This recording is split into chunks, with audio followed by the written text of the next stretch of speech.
साथियों, मैं योगी अरुणानंद मुनि आप सभी का हार्दिक स्वागत करता हूं। आशा करता हूं कि आप सभी कुशल मंगल हैं। साथियों, यदि अभी तक आपने चैनल को सब्सक्राइब नहीं किया है तो बेल आइकन का बटन दबाकर चैनल को सब्सक्राइब कर लेना, ताकि आपको जीवन बदलने वाले वीडियोस मिलते रहें। क्या आपके बच्चे का पढ़ने में मन नहीं लगता? क्या वो पढ़कर भूल जाता है? क्या वो चिड़चिड़ा रहता है?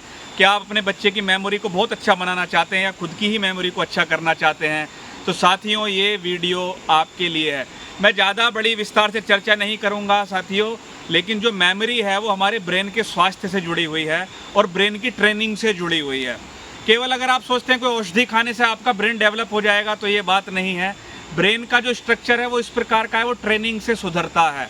साथ में औषधियाँ जो हैं ब्रेन को नवयौवन प्रदान करती हैं, ब्रेन को एक ऐसा स्ट्रक्चर प्रदान करती हैं कि आपकी मेमोरी बेहतरीन बनी रहती है। साथियों, कुछ चीज़ें मैं बताना चाहूँगा। आपकी नींद अगर अच्छी नहीं है, आप अगर तनाव में रहते हैं, आप अगर चिड़चिड़े रहते हैं, अगर ब्रेन की ट्रेनिंग ठीक से नहीं हो रही है, तो मेमोरी डेवलपमेंट अच्छा नहीं होता है। तो अपने बच्चे को अगर आप अच्छा मेमोरी देना चाहते हैं, उसकी नींद का ख्याल रखें, समय से वो नींद ले।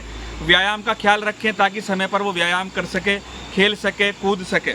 साथियों, अब मैं आपको बताता हूँ नींद किस प्रकार से आपकी मेमोरी को प्रभावित करती है। जो हिप्पोकैम्पस होता है ब्रेन का part, hippocampus short term memory को लॉन्ग टर्म मेमोरी में कन्वर्ट करता है। जैसे कि डीसी एनर्जी को एसी करंट में बदलता है कन्वर्टर, उसी प्रकार से।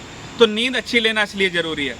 दूसरा, जो हमारे ब्रेन की ट्रेनिंग है, नई नई कहानियाँ पढ़ना, म्यूजिक सुनना, बच्चों को कहानियाँ सुनाइए, बच्चों को नई नई जगह ले जाइए, बच्चों को नई नई ट्रेनिंग दीजिए। आपने देखा होगा पहाड़ा टीचर पढ़वाते हैं, कविता सुनवाते हैं, वो क्या है? ब्रेन की ट्रेनिंग है। यानी कि नए नए न्यूरॉन्स ब्रेन के अंदर क्रिएट होते हैं। तो ये ट्रेनिंग अच्छे से चलनी चाहिए, रिकॉलिंग अच्छे से चलनी चाहिए। साथ में जब हम औषधि की बात करते हैं तो घृत अर्थात जो घी है वो मेधा को बढ़ाने वाला है, आपकी स्मृति को बढ़ाने वाला है।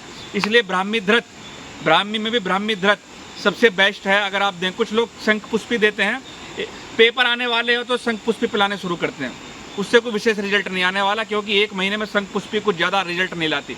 तो ब्राह्मी घृत पूरे वर्ष भर बच्चे को खिलाने की कोशिश करें। साथ में ये जो अगला हिस्सा है उंगलियों का, ये उंगलियों का अगला हिस्सा, इस प्रकार से कम 2 से 3 मिनट ठकठकाएं, ताकि ब्रेन के अंदर अलग प्रकार की एक्टिविटी हो और ब्रेन के अंदर नए प्रकार के न्यूरॉन्स बने, वहाँ पर ब्लड का सर्कुलेशन चालू हो। साथियों, एक बहुत बड़ी स्टडी श्वासोश्वास पर हुई है। जब आप गहरे लंबे श्वास लेते हैं, छोड़ते हैं या माइंडफुल ब्रीदिंग करते हैं, तो सिकुड़ा हुआ हिप्पोकैम्पस, क्योंकि जब स्ट्रेस आता है, जब तनाव आता है, तो आपका हिप्पोकैम्पस सिकुड़ने लगता है और आपके मेमोरी के रिसेप्टर्स काम नहीं करते। डीप ब्रीदिंग या हम कहें का अनुलोम विलोम प्राणायाम या प्राणायाम से जुड़ी कोई भी एक्टिविटी, विशेष रूप से डीप ब्रीदिंग, आपके हिप्पोकैम्पस को तरोताजा कर देती है। तो अपने बच्चों को गहरे लंबे श्वास प्रश्वास की ट्रेनिंग देनी शुरू कीजिए। मजे मजे में उनको 5-6 श्वास लो छोड़वाओ। और टीचर्स से निवेदन करूँगा, टीचर्स इस काम को विशेष रूप से करें।